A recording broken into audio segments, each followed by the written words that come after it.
أيها الحفل الكريم، الآن نحن نتوجه إلى استماع الخطب العربية والكردية، فأولا أنادي طالبا من الصف الثاني من العربي أويس برودة فليتفضل وليقدم خطبته القيمة حول الموضوع السيرة النبوية أسوة خالدة للإنسان.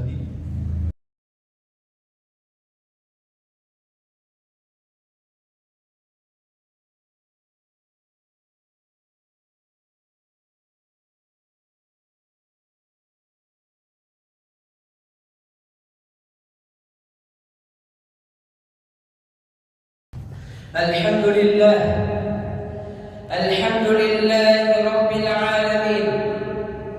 والصلاة والسلام على رسولنا الذي حياته أسوة للناس أجمعين، ومن اهتدى بهديه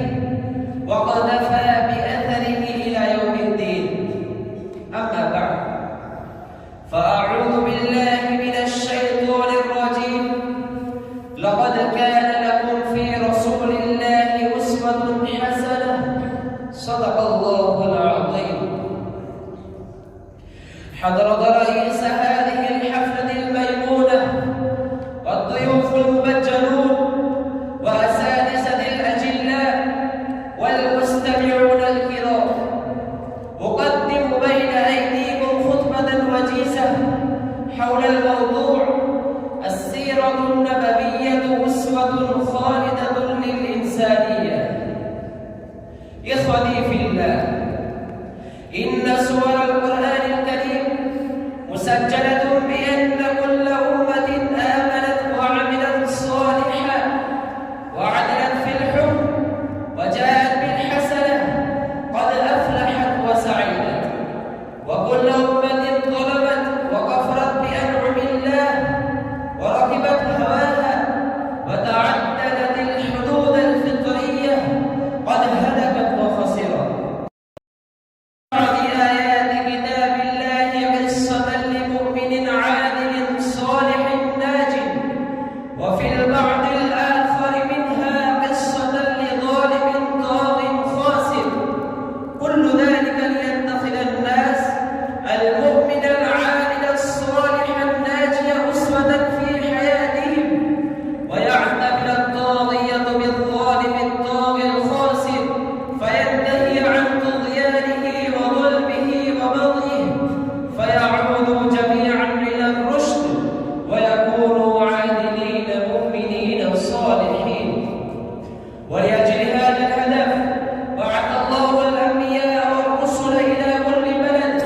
بل إلى كل قرية ليكونوا بسيرتهم الصالحة المستقيمة أسوة لأممهم، فكان الموفقون للخير من شعوبهم في أزمانهم يرون سيرتهم فيتأسون بها، ولم يكن هنالك حاجة إلى أن تبقى سيرتهم معلومة بكامله للأجيال التالية بعدهم، لأن النبوات ختمت برسالة محمد صلى الله عليه وسلم إلى الناس كافة، فمست الحاجة إلى أن تكون سيرة محمد صلى الله عليه وسلم معلومة على حقيقتها وكمالها إلى يوم القيامة، ليتيسر التأسي بها لجميع الناس. وقال السيد سليمان الندوي رحمه الله تعالى: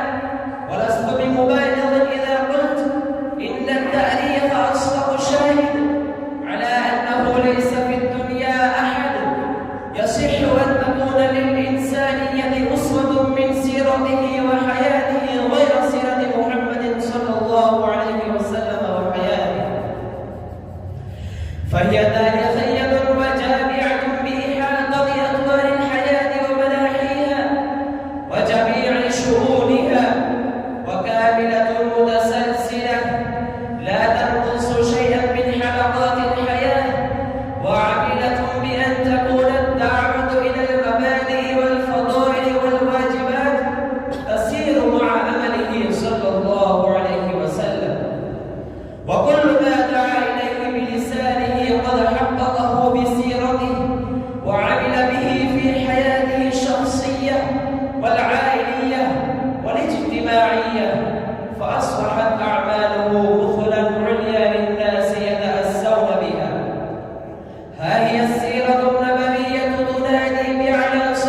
पेश करने वाले इस तालिब इल्म को हमारे मेहमान मुकर्रम